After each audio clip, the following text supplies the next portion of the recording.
हमारे पूछो हम काहे बानी।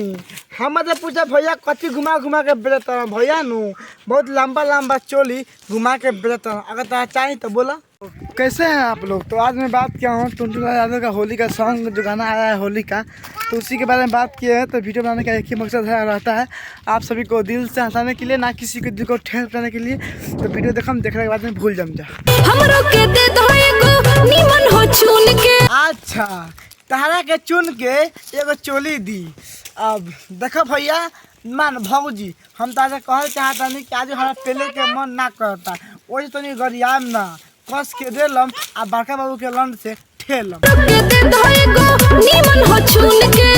ए भौजी आ लमका जाएगी गोलका हो वो बतावा ना तन मजा आई। मतलब कैसे भौजी बात करती हो कि हमरा के दे देवरू एगो चुन के एगो का है तो लहंगा उठाओ ना हम सब दे दे। जैसे बटाला हो राशन टोली में जैसे बटाला राशन टोली में।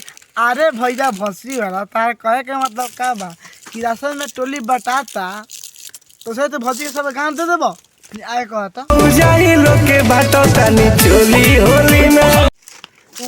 वाह रे भौजी भसरी वाली वाह बहुत अच्छा। सुनता है भाई लोग कि होली में बड़ा टाइम चोली भौजाई लोग के। अरे भौजी हम तो कहता हेंदेवा के चोली दे बेचे खाती आ के मुंह में आके दूध पिया दे।